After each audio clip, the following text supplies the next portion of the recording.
So AI problems जो है they must be represented as a state space before solving. That is any problem that we wish to solve using artificial intelligence. These problems should be modeled as a state space. State space क्या है? State space जो है represents, it is a problem representation scheme. जिस तरह जो है हम कह लें कि प्रॉब्लम को रिप्रेजेंट करने के लिए we have various other methods like visual representation हो सकती है या वर्बल रिप्रेजेंटेशन प्रॉब्लम की हो सकती है। क्या आपको एक डिस्क्रिप्शन उसकी दे दी जाए, this will be known as a verbal जो है डिस्क्रिप्शन ऑफ दैट प्रॉब्लम या वर्बल रिप्रेजेंटेशन हम उसको कहते हैं। इसी तरह अगर उसको आप ग्राफिकली जो है अपने प्रॉब्लम को डिपिक्ट कर सकते हैं तो हम कहते हैं कि ये उसकी विजुअल डिस्क्रिप्शन है या विजुअल जो है रिप्रेजेंटेशन है उसकी। Similarly like these representation schemes, state space जो है this is another problem representation methodology जिसके थ्रू जो है हम प्रॉब्लम्स को रिप्रेजेंट करते हैं। now state space जो है what it will be composed of, state space जो है it will be consist of a set of states। इसके अंदर जो हमारे पास डिफरेंट स्टेट्स होते हैं, इनमें से जो है there is an initial state. Initial state वो स्टेट है जहां से जो है हम अपने प्रॉब्लम को स्टार्ट करना या सॉल्व करना जो है वो स्टार्ट करते हैं। यानी कि प्रॉब्लम जब हमें दिया जाता है तो जो उसकी एट दैट मोमेंट जो उसकी स्टेट है that state is known as the initial state. उसके बाद जो है देयर मे बी वन और more than one goal states, एक या एक से ज्यादा गोल स्टेट्स हो सकते हैं। एंड फाइनली स्टेट स्पेस जो है it is comprised of operators. Operators क्या है? ऑपरेटर्स जो है these can also be known as the actions that we take to transform from one state to the other state, कि जिसके through जो है हम स्टेट ट्रांसफॉर्मेशंस करते हैं। स्टेट ट्रांसफॉर्मेशन का मतलब है कि एक स्टेट से दूसरी स्टेट तक जो है हम जब हम अचीव करते हैं, एक दूसरी स्टेट अचीव करते हैं, तो वो ऑपरेटर्स की मदद से की जाती है या एक्शंस की मदद से की जाती है। Each state space takes the form of a tree और अ ग्राफ।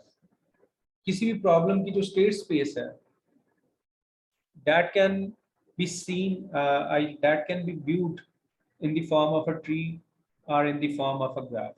वो एक ट्री फॉर्म स्ट्रक्चर के अंदर या एक ग्राफ स्ट्रक्चर के अंदर जो है हमारे पास जो है वो आ जाती है।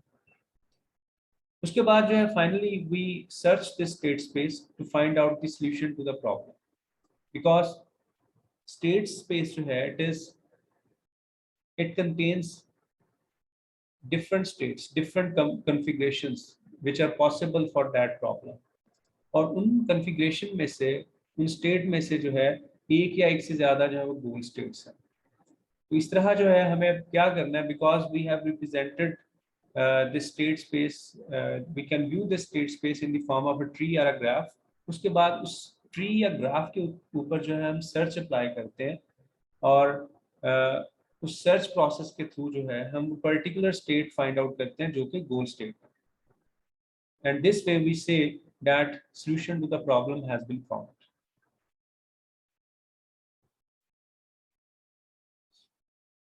Okay, how do we formulate problems using state space representation?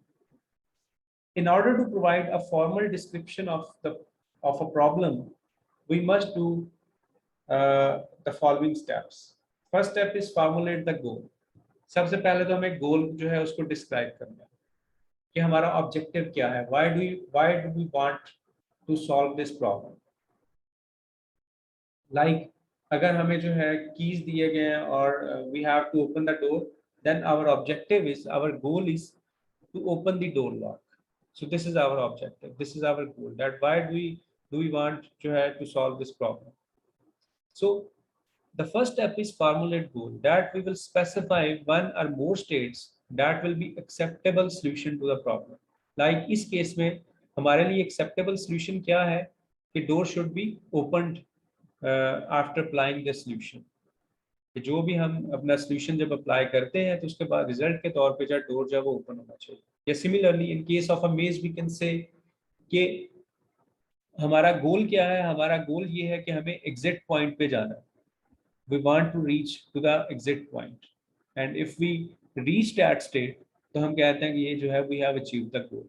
So after this, once we have formulated goal, the next step is define a state space. हमें state space को define करना है. State space, once again, what is this state space? It is a set of all the possible configurations of the relevant objects.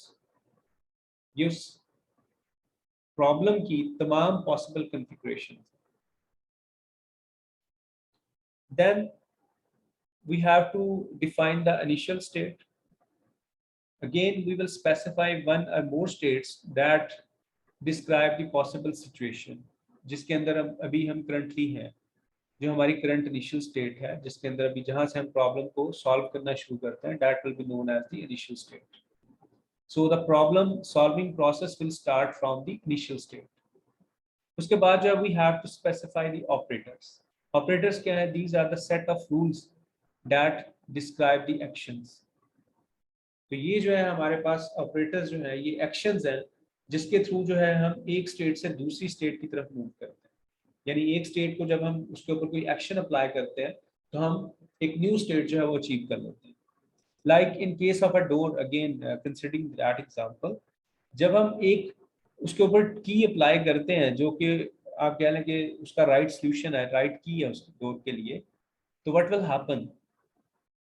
उस हमने action क्या apply किया? We have applied the key, we have tried that particular key, और as a result what we will achieve कि हमारा goal achieve हो जाएगा कि lock will be opened. So operator जो है ये वो एक्शन है जो कि हम परफॉर्म करते हैं to transform a state into another state. उसके बाद नेक्स्ट कंपोनेंट जो है प्रॉब्लम फॉर्मुलेशन का, that is cost. कॉस्ट जो है this can be described as the cost of the solution. कि ये जो प्रॉब्लम सॉल्यूशन जो है हमारा, इसकी कॉस्ट जो है हमें क्या इंकर करनी पड़ेगी. लाइक कॉस्ट जो है may be defined in terms of the number of steps that you have taken. For example कि हमने कितनी कीज जो है वो ट्राई की है बिफोर दिस कि हमने उसका राइट सॉल्यूशन फाइंड आउट किया. से हमने 5 कीज पहले ट्राई की हैं और इन रिजल्ट जो है वो लॉक ओपन नहीं हुआ, या हमने 7 कीज जो है वो अप्लाई किए थे. तो ये जो है ये उसकी कॉस्ट जो है we can describe that in terms of how many keys we have applied. Similarly, in case of maze we can say हमारी cost क्या हो सकती है. Cost can be described as कि हमने कितने जो है वो paths जो है वो in total try किए before this कि हम जो है exit point पे चले जाएं. And in case of briefcase lock हमारी cost क्या हो सकती है कि हमने कितने different combinations जो है वो try किए. So we can describe cost in these terms. Now, a solution is a sequence of actions leading from initial state to the goal state. So that sequence of actions which we have applied to transform initial state into a goal state, this sequence of action is known as the solution to the problem.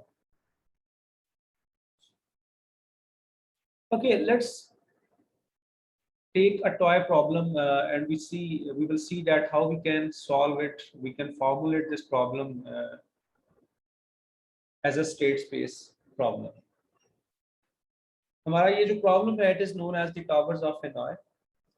The tower of Hanoi, also called the Tower of Brahma or the Lucas Tower, it was invented by a French mathematician Lucas in 19th century.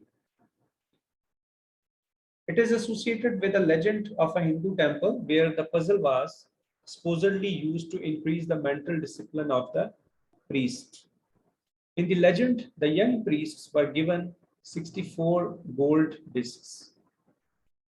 These discs were stacked neatly on one of the 3 posts.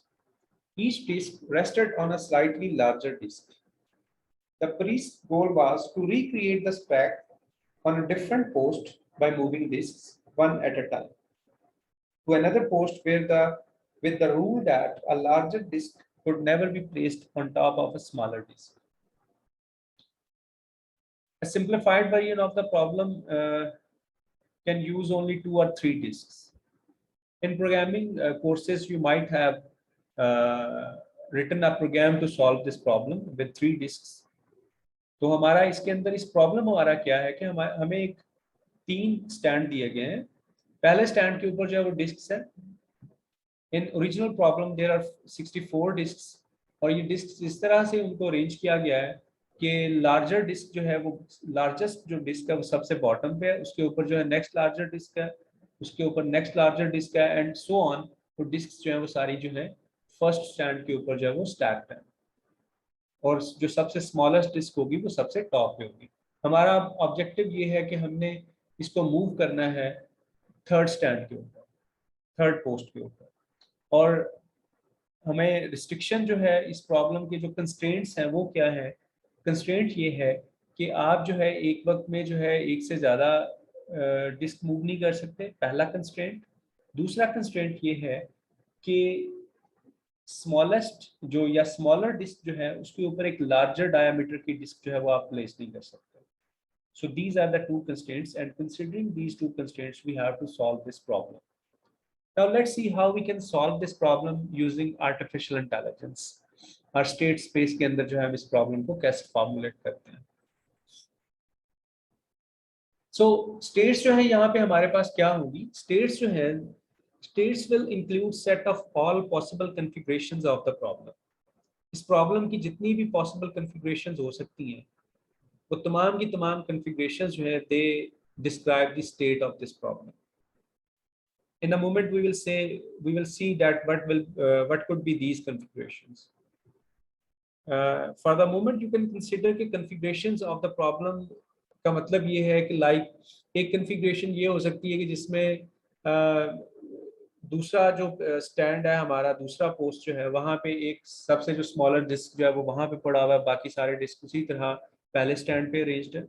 इसी तरह एक configuration ये भी हो सकती है कि third stand पे 2 डिस्क पड़े हुए हैं, एक वहाँ पे लार्जर है उसके ऊपर एक स्मॉलर डिस्क पड़ा हुआ है, सेकंड स्टैंड जो है वो एम्प्टी है और बाकी सारे डिस्क जो है फर्स्ट स्टैंड पे एज इट इज पड़े हुए हैं। तो ये जो कॉन्फ़िगरेशन इस तरह की हैं हमारी, all possible configurations of the problem, they are known as the states. अब इनिशियल स्टेट इस प्रॉब्लम के अंदर क्या है? इनिशियल स्टेट ये है कि तमाम की तमाम डिस्क जो हैं they are on peg A in particular order, यानी लार्जेस्ट डिस्क सबसे नीचे है, उसके ऊपर उससे next larger disc and so on. तो ये हमारी प्रॉब्लम की इनिशियल स्टेट है। और गोल स्टेट हमारा क्या है? गोल स्टेट ये है कि हमने तमाम डिस्क जो हैं उनको पेग सी पे मूव करना है in again in the order of decreasing diameter. कि जो स्मॉलेस्ट डायमीटर की डिस्क है वो सबसे टॉप पे पेग सी के ऊपर होनी चाहिए, और जो सबसे लार्जेस्ट डायमीटर की डिस्क है वो पेग सी में सबसे बॉटम पे होनी चाहिए। ये हमारा गोल स्टेट है। Now what are the operators? Operators are the actions that we can perform, that we can take to solve this problem. अब इस केस में हमारे पास ऑपरेटर ये है, we have to move a disc from peg 1 to the peg 2 या peg x to peg y, where x and y are some arbitrary जो है pegs हैं। ये x can stand for 1, 2 or 3 and so is the case with y. So this is our operator.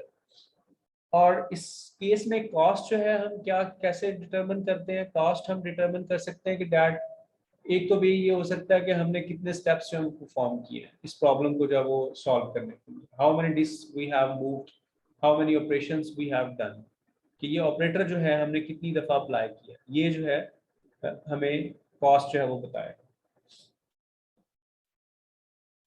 Now in this figure you see the representation of towers of Hanoi state space in the form of a graph. तो ये graphical form के अंदर जो है या graph की form के अंदर हमें उसकी अब रिप्रेजेंटेशन है। तो ये आप देख रहे हो कि सबसे रूट जो है इसका सबसे टॉप पे जो है that is before that let me iterate कि हम एक पर्टिकुलर केस इसका कंसिडर कर रहे हैं टावर्स ऑफ हनोई का, जिसके अंदर हमारे पास सिर्फ 2 डिस्क्स हैं पैग ए के ऊपर, और हमारा ऑब्जेक्टिव ये है कि हमने इन डिस्क्स को थर्ड पैग के ऊपर मूव करना है इन द सेम ऑर्डर जिस तरह से ये पैग 1 के ऊपर है। Okay, given the initial state हमारे पास 2 पॉसिबिलिटीज हैं। पहली पॉसिबिलिटी ये है कि हम जो सबसे टॉप पे पैक ए में डिस्क पड़ी हुई है, जो स्मॉलेस्ट डिस्क है, उसको पैक सी पे शिफ्ट कर दें, या हम उसको दूसरी पॉसिबिलिटी ये है कि पैक बी पे भी शिफ्ट कर सकते हैं. So having the first initial state, जब हम ऑपरेटर अप्लाई करेंगे तो हम दो न्यू स्टेट्स अचीव कर सकते हैं. पहली स्टेट जिसमें जो स्मॉलेस्ट डिस्क है वो पैक सी के ऊपर है, और दूसरी स्टेट जिसमें स्मॉलेस्ट डिस्क जो है वो पैक बी के ऊपर है. तो ये जो है हम देख रहे हैं कि रूट से हमारे आगे दो ब्रांचेस जो है वो जनरेट हो रहे हैं, राइट ब्रांच और लेफ्ट ब्रांच जो है इस ट्री की या इस ग्राफ की.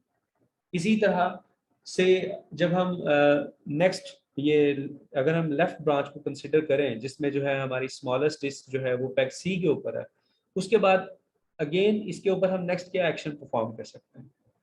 इसके ऊपर अगर हम वो अपना ऑपरेटर अप्लाई करें तो अगेन हम दो न्यू स्टेट्स अचीव कर सकते हैं. एक स्टेट तो ये हो सकती है कि ये जो स्मॉलेस्ट डिस्क है इसको पैक सी से पैक बी पे शिफ्ट करते हैं. अगर हम ऐसा करते हैं तो we will move to the right of this graph, जिसमें जो है हम अगेन उसी स्टेट को अचीव कर लेते हैं जो कि हमने रूट से जहां से स्टार्ट किया था. या दूसरा ऑप्शन ये है कि जो पैग ए पे लार्जेस्ट डिस्क है उसको हम पैग बी पे शिफ्ट कर दें. So we will get another state. So overall we can conclude from here is कि जो स्टेट स्पेस है हमारा, स्टेट स्पेस जो है it is a set of all the possible configurations of the problem, as you can see in this graph. कि इस graph के अंदर वो तमाम configurations दिए गए हैं जो कि possible हैं टू डिस्क प्रॉब्लम के साथ, टॉवर्स ऑफ हेनॉय के साथ. And by we now having this state space representation of towers of Hanoi problem, we can search for the solution. Starting from the initial state, we can take a particular path to the goal state. Goal state यहाँ पे आप देख सकते हो कि इस figure में जो हमारा राइट मोस्ट बॉटम है, वहाँ पे जो लास्ट जो फिगर है जिसमें तमाम डिस्क जो है वो पैक सी के ऊपर राइट ऑर्डर के अंदर पड़ी हुई है, वो हमारा गोल स्टेट है. तो वहाँ तक जाने के लिए जो है हम we can take either the right branch of starting from root, or we can take the left branch starting from root. So this is how we can look for the solution. After this we have the state space representation. कि जब हमारे पास state space representation आ जाएगा तो उसके बाद हम उसके ऊपर जो है उसमें से हम सर्च कर सकते हैं अपनी गोल स्टेट को.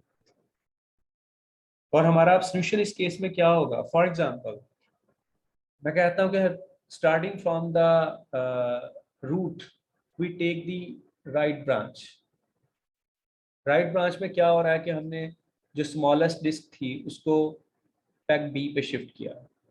तो हमारा पहला एक्शन क्या था, हमारा पहला ऑपरेटर जो हमने अप्लाई किया that was move the disc smallest disc from peg C to peg B. Okay, उसके बाद नेक्स्ट स्टेप हमने क्या किया, नेक्स्ट ऑपरेटर कौन सा अप्लाई किया, हैविंग दिस स्टेट. उसके बाद फिर हम राइट ब्रांच लेते हैं.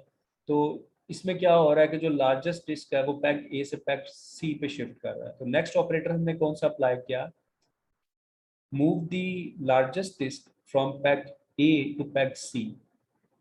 उसके बाद थर्ड ऑपरेटर हम अप्लाई करते हैं कि move the smallest disc from peg B to peg C. तो तीन ऑपरेटर्स हमने अप्लाई किए और हम सॉल्यूशन जो है वो अचीव कर लेते हैं अगर हम राइट ब्रांच जो है वो लेते हैं. लेकिन अगर हम लेफ्ट साइड से हम इनिशियल स्टेट को फॉलो करते हैं गोल की तरफ, तो we have to take more than 3 steps. तो हमारी कॉस्ट जो है वो इंक्रीज कर जाए. Anyhow in both cases either we take the right branch or we take the left branch, we will reach, ultimately we will reach to the goal state.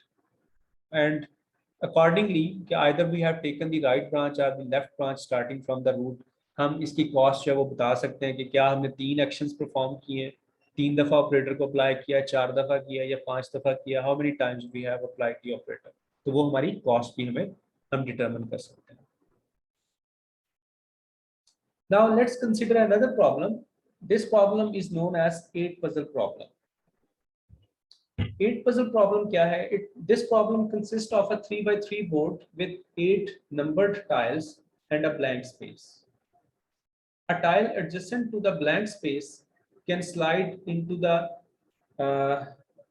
space. The objective is to reach a specified goal states such as shown below. ये आप figure के अंदर देख रहे हो कि एक हमें इनिशियल स्टेट दिया गया है जिसमें जो है वो ब्लैंक स्पेस जो है वो हमारे पास सेंटर में है, और गोल स्टेट दिया गया है जिसमें जो है हमें नंबर्स की ये पर्टिकुलर जो है वो ऑर्डर के अंदर हमें उनको लेके आना है। तो यानी फर्स्ट रो जो है उसके अंदर होना चाहिए 183, सेकंड रो के अंदर होना चाहिए 264, और थर्ड रो के अंदर होना चाहिए 7 ब्लैंक और उसके बाद 5। तो ये जो प्रॉब्लम है इसको हम 8 पजल प्रॉब्लम कहते हैं। we have given this problem definition. Now we have to represent this. We have to formulate the 8 puzzle problem using state space representation. तो इसकी फॉर्मुलेशन देखते हैं कैसे हम कर सकते हैं। So problem formulation जो है that will include states, initial state, goal state, operators and cost. States क्या है? States as before in the last problem we have seen कि states जो है that is set of all possible configurations of the board. कि ये जो हमें 3x3 का बोर्ड दिया गया है इसके अंदर नंबर्स की जितनी भी पॉसिबल अरेंजमेंट्स हो सकती हैं वो तमाम की तमाम जो है उनकी कलेक्शन को हम स्टेट्स कहते हैं। इनिशियल स्टेट कौन सी है? इनिशियल स्टेट वो हमें गिवन स्टेट है जो कि अभी हम इस फिगर के अंदर देख चुके हैं। गोल स्टेट भी उस फिगर के अंदर दिया गया कि हमें कौन सी स्टेट जो है वो अचीव करनी है, उस पर्टिकुलर कॉन्फ़िगरेशन को अचीव करना है। अब ऑपरेटर कौन सा हम अप्लाई कर सकते हैं? In order to achieve the goal starting from the initial state, the operator that we can use to transform one state into another state is कि हम वो जो blank है उस blank को हम move कर सकते हैं 4 directions के अंदर। Either that blank can be moved to the left or it can be moved to the right, या इसको up move कर सकते हैं या down move कर सकते हैं। और जो हमारी cost है, what will be the cost? Cost will be the length of the path. That is how many times we have moved the blank. So the number of times we have moved the blank, that will we will say कि ये हमारी इस problem की solution cost है। Okay ये एक possible configuration जो है एक पार्शियल जो है हमें स्टेट स्पेस दिया गया है। इसके अंदर रिमेंबर तमाम कॉन्फ़िगरेशंस नहीं है, ये पार्शियल जो है उसकी आप कह लें कि ट्री रिप्रेजेंटेशन है 8 पजल की। तो इनिशियल स्टेट जो है हमें दी गई है, इनिशियल स्टेट हमारी थी जिसके अंदर जो है ये रूट के ऊपर आप देख रहे हो कि ब्लैंक जो है वो सेंटर में है और इर्द गिर्द जो है नंबर जो है वो पर्टिकुलर ऑर्डर के अंदर जो है वो अरेंज्ड है। Now given this start state, जब हम ऑपरेटर अप्लाई करते हैं तो हम 4 न्यू स्टेट्स अचीव कर सकते हैं। यानी हम ब्लैंक स्पेस को या तो अपवर्ड डायरेक्शन में मूव कर सकते हैं, या उसको लेफ्ट को मूव कर सकते हैं, या डाउन मूव कर सकते हैं, या राइट को मूव कर सकते हैं। तो we will achieve we can achieve 4 new states starting from this route. इसी तरह से हम इसकी बात करते हैं कि हमने लेफ्ट ब्रांच लेते हैं जिसमें हमने सबसे पहले क्या किया कि स्टार्टिंग फ्रॉम द रूट हमने ब्लैंक को टॉप पे मूव किया, अप डायरेक्शन के अंदर मूव किया। तो हम एक न्यू स्टेट अचीव कर लेते हैं जिसके अंदर जो है फर्स्ट रो में हमारे पास क्या है 1 एम्प्टी स्पेस, उसके बाद 3, सेकेंड रो में 7 4 6 और थर्ड रो के अंदर है 5 8 2। नाउ हैविंग दिस स्टेट, इसके ऊपर अब फिर हम जो है 2 ऑपरेशंस अप्लाई कर सकते हैं, राइट और लेफ्ट। यानी ब्लैंक को हम या राइट मूव कर सकते हैं या लेफ्ट मूव कर सकते हैं, या अगर डाउन मूव करते हैं तो again we will go to the root और इसको जो है टॉप पे तो मूव किया ही नहीं जा सकता। तो only possible operations now that we can perform on this state are कि either we can move blank to the right और to the left, because down move करना जो है it doesn't make any sense. We will again achieve the previous state, root state achieve कर लेंगे। इसी तरह बाकी स्टेट्स हैं कि वहां पे भी जो है हमारे पास पॉसिबिलिटीज हम देख रहे हैं कि कौन कौन सी हमारे पास अवेलेबल है। तो ये जो पार्शियल ट्री जो हमने जनरेट किया है जो कि पार्शली हमें दिखा रहा है कि कौन कौन सी बोर्ड कॉन्फ़िगरेशंस पॉसिबल है, इस चीज को हम कहते हैं स्टेट स्पेस। अब हमारा हमने सोल्यूशन कैसे फाइंड आउट करना है, गोल स्टेट कैसे अचीव करना है। Starting from the root given the initial state, हम देखेंगे कि कौन सा पाथ फॉलो करेंगे तो हम रूट कॉन्फ़िगरेशन पे सॉरी इस पे गोल स्टेट पे जो है वो या गोल कॉन्फ़िगरेशन पे चले जाते हैं।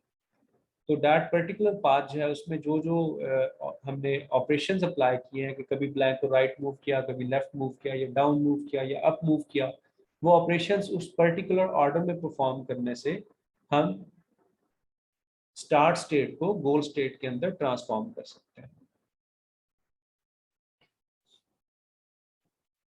Searching the state space.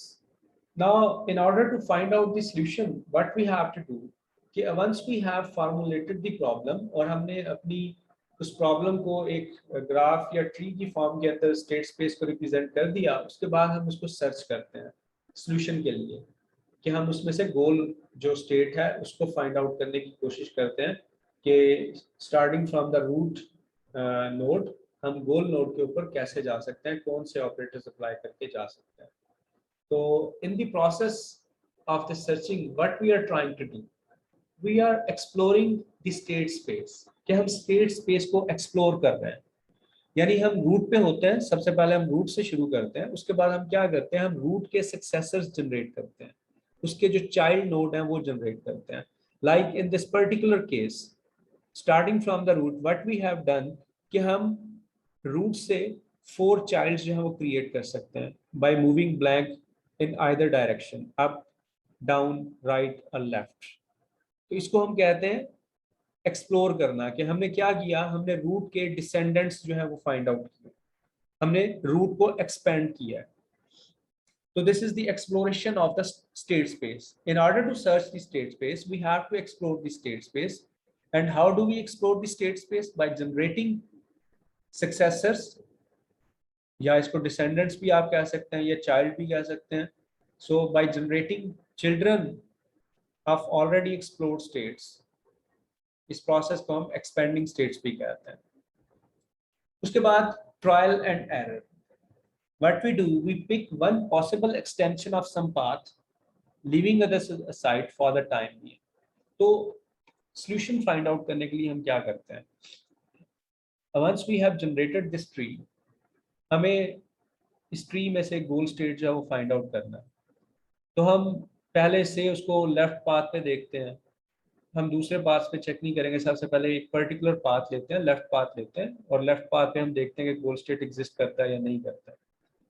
अगर लेफ्ट पाथ पे गोल एग्जिस्ट करता है तो वेल एंड गुड, हमें दूसरे पाथ्स को सर्च करने की जरूरत नहीं है इस ट्री के अंदर। लेकिन अगर वो लेफ्ट ब्रांच के ऊपर हमारा गोल नहीं है, उसके बाद हम क्या करते हैं, हम नेक्स्ट जो लेफ्ट ब्रांच है उसको सर्च करते हैं, उस पाथ को सर्च करते हैं, उस पाथ को एंड तक एक्सप्लोर करेंगे। अगर से वहां पे भी हमारा वो सोल्यूशन नहीं है, हम उसके बाद नेक्स्ट ब्रांच जो है उसको उसके ऊपर सर्च करते हैं। तो what we are trying to do, जो ह्यूमन अप्रोच अभी हमने डिस्कस की थी मेस के अंदर पाथ फाइंड करने के लिए या डोर लॉक ओपन करने के लिए, ट्रायल एंड एरर अप्रोच, तो actually we are doing trial and error. That is we are exploring a particular path, leaving other paths aside for the time for a moment. और अगर हमें इस path के ऊपर वो सॉल्यूशन मिल जाता है तो well and good, otherwise we take the next available path. So trial and error approach जो है that is being used here. उसके बाद नेक्स्ट है control strategy. In order to search the state space we have some control mechanism. Control mechanism जो है that will help us to decide कि which particular node we should expand। कि अगर हम root पे हैं for example, either we should go to the left side or we should go to the right side, या ये जो second left है इधर जाना चाहिए या थर्ड लेफ्ट जो है इस साइड पे जाना चाहिए। तो ये जो है किस ऑर्डर के अंदर हमें नोड्स को एक्सपेंड करना है, ये ऑर्डर जो है ये हमें बताता है कंट्रोल स्ट्रेटेजी, या वो हमारा सर्च एल्गोरिथम हमें बताएगा कि in which order we will generate the search tree.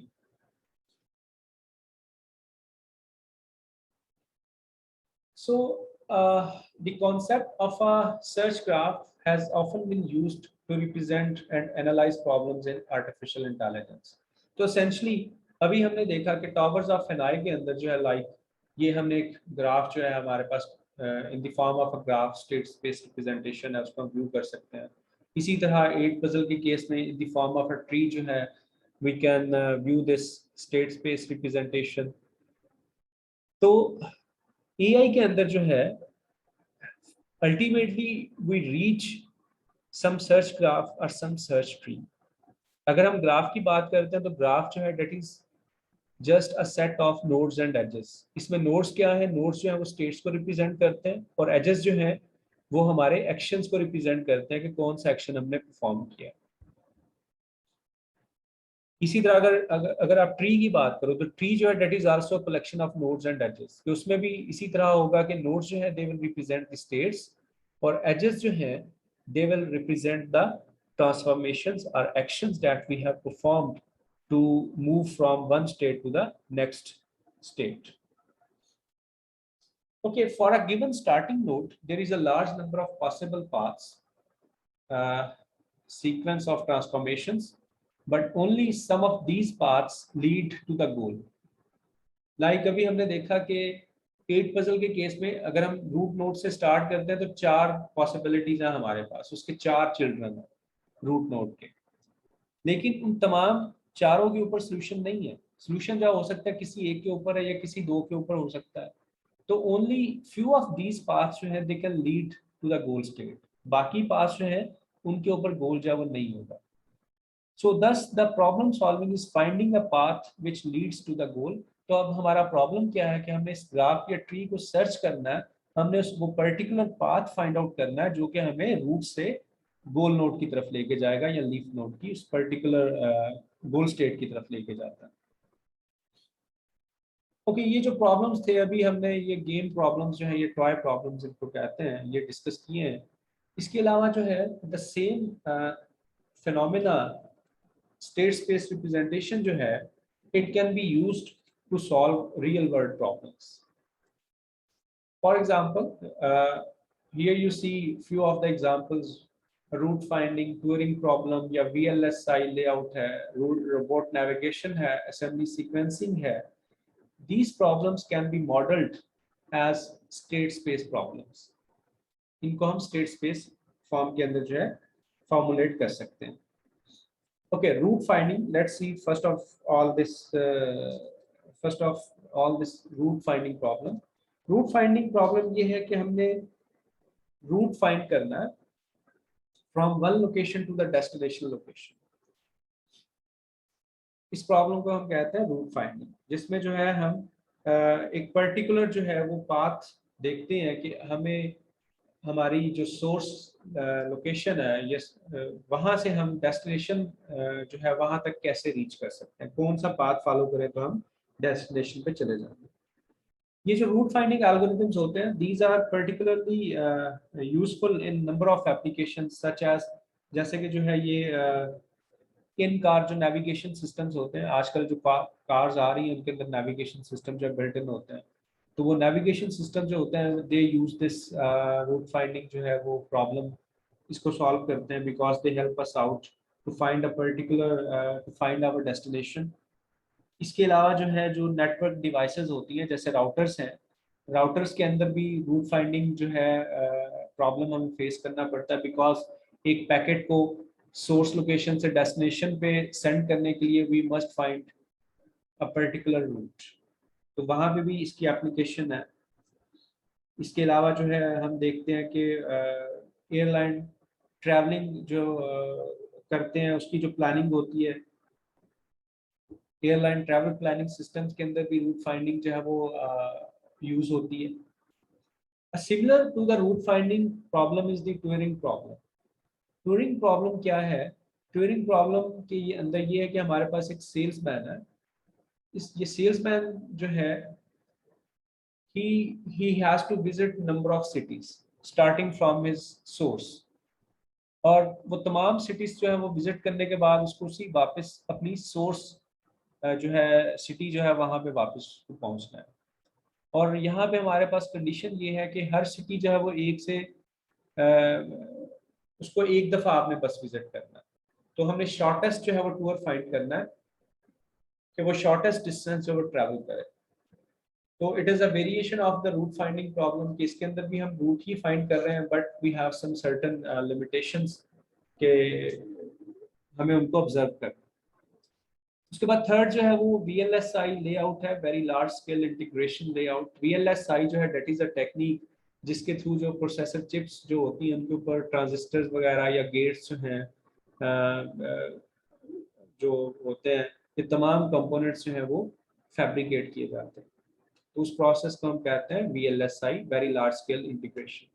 तो VLSI चिप जो है it can have millions of gates. जो हमारा एक माइक्रो प्रोसेसर होता है उसके ऊपर it has millions of gates, और उन गेट्स की उनको पोजीशन करना कि कौन सा गेट कहाँ पे होना चाहिए, फिर उनके बीच में कनेक्शंस भी करने होते हैं वायर्स के, so that data could be passed from one gate to the next gate. ठीक है, अब ये एक प्रॉब्लम है, इसके लिए हम कैट टूल यूज करते हैं, कंप्यूटर एडेड डिजाइन टूल्स हैं, दे आर यूज्ड।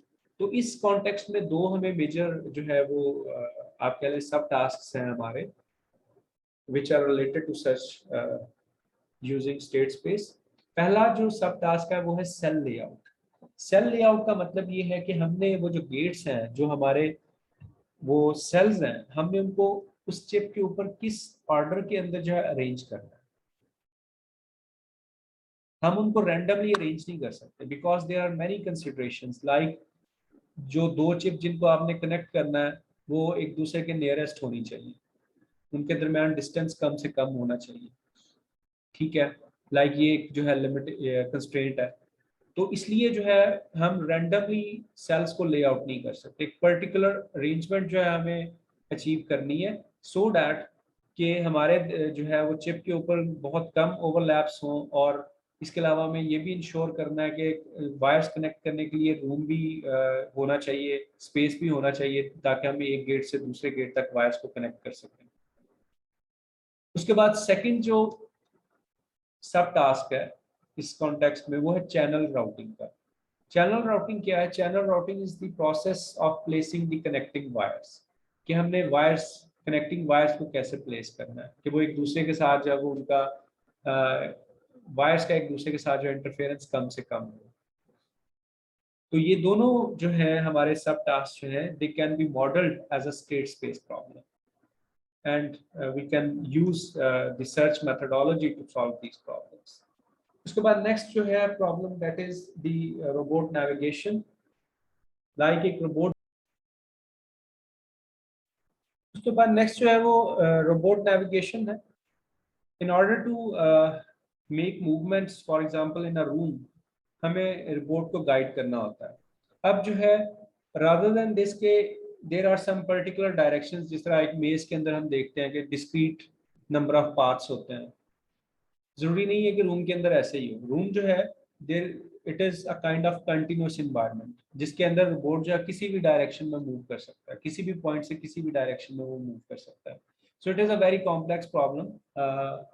तो यहाँ पे भी इसकी एप्लीकेशन है। फिर उसके बाद नेक्स्ट जो है वो असेंबली सीक्वेंसिंग है। असेंबली सीक्वेंसिंग क्या होती है कि एक पर्टिकुलर ऑर्डर के अंदर जो है हम एक किसी प्रोडक्ट के कंपोनेंट्स को मैन्युफैक्चर करते हैं, उनको ज्वाइन करते हैं एक दूसरे के साथ, and usually robots are used for this process. For example जिस तरह जो है एक कार मैन्युफैक्चरिंग प्लांट है, उस कार मैन्युफैक्चरिंग प्लांट के अंदर जो है there are some robotic assembly line होती है।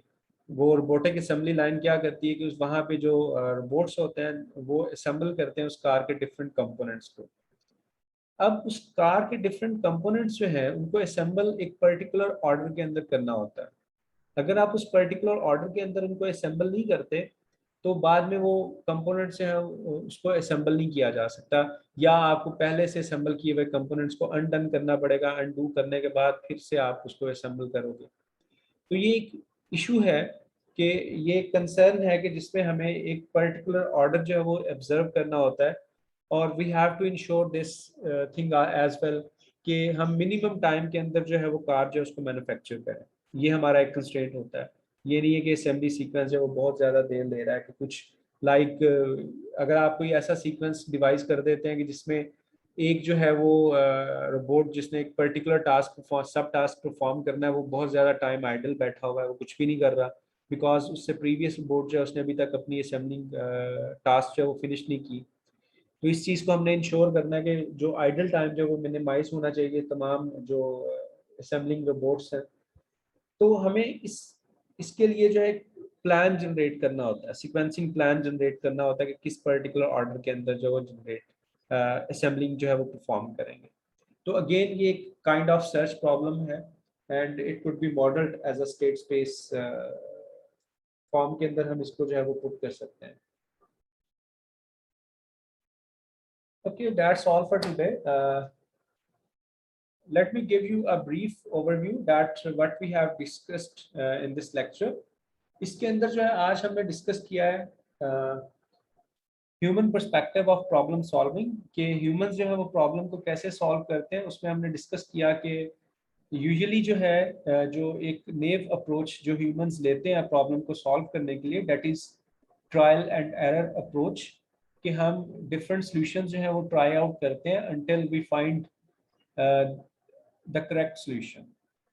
और हम एक सोल्यूशन डिवाइस करते हैं, उसको ट्राई करते हैं, टेस्ट करते हैं, अगर वो सोल्यूशन वैलिड है तो वेल एंड गुड, अदरवाइज हम नेक्स्ट सोल्यूशन ट्राई करते हैं, so on. So this process is known as trial and error approach. Technically जो है इसको हम जनरेट एंड टेस्ट कहते हैं, because there is a generator which is generating a solution and then we are applying that solution, we are testing that solution. अगर वो valid है according to our requirement है, then it is accepted, otherwise that solution will be rejected and we will uh, devise another solution। उसके बाद हमने देखा कि AI के अंदर हम प्रॉब्लम्स को कैसे सॉल्व करते हैं, कि एआई जो है it adopts a similar approach. लेकिन ये प्रॉब्लम्स को सॉल्व करने से पहले हम क्या करते हैं कि एआई के अंदर हम प्रॉब्लम्स को स्टेट स्पेस फॉर्म के अंदर रिप्रेजेंट करते हैं। स्टेट स्पेस रिप्रेजेंटेशन क्या होती है कि इसके अंदर जो है हम एक स्टेट स्पेस जो है that is a collection of different possible configurations of the problem space, और उसके बाद उसमें एक इनिशियल स्टेट होता है, उसमें गोल स्टेट हम डिफाइन करते हैं कि क्या ऑब्जेक्टिव हमें अचीव करना है, स्टार्ट कहाँ से लेना है, वो हमारी इनिशियल स्टेट बन जाती है। उसके बाद उसके अंदर हम ऑपरेटर्स को कंसिडर करते हैं कि कौन कौन से लीगल एक्शंस हैं जो कि हम अप्लाई कर सकते हैं अपनी स्टेट्स के ऊपर। और जब हम अपनी एक स्टेट के ऊपर कोई लीगल एक्शन अप्लाई करते हैं तो वो स्टेट जो है वो एक दूसरी स्टेट के अंदर ट्रांसफॉर्म हो जाती है, दूसरी स्टेट के अंदर कन्वर्ट हो जाती है। उसके बाद नेक्स्ट कंपोनेंट हमने देखा प्रॉब्लम फॉर्मुलेशन का, दैट इज द कॉस्ट, कि हम कॉस्ट कैसे कैलकुलेट करते हैं या कॉस्ट को कैसे डिफाइन करते हैं। हमने दो एग्जाम्पल प्रॉब्लम्स देखे, टावर्स ऑफ हेनॉय और एट पजल प्रॉब्लम, और उसको हमने डिस्कस किया कि कैसे जो है उसकी स्टेट स्पेस रिप्रेजेंटेशन जो है वो की जा सकती है। देन वी कंक्लूडेड कि स्टेट स्पेस जो है that can be viewed as a graph और एज अ ट्री, और हमारा उस ग्राफ या ट्री में अब हम सॉल्यूशन कैसे फाइंड करते हैं कि हम स्टार्ट स्टेट से जो है देखते हैं कि हम गोल स्टेट तक कौन कौन सा जो है एक्शंस अप्लाई करके, या which particular path can be taken from the root और initial state to the goal state, और वो जो पाथ होता है that is our solution to the problem. Then we discussed real world problems के real world there are some real world problems जहाँ पे हम same methodology जो है वो apply कर सकते हैं। हमने route finding, Turing problem, VLSI layout, robot navigation और assembly sequencing discuss की, कि इस context के अंदर जो है हम ये problems जो है इनको हम model कर सकते हैं in the form of a state space। So any question up to this point?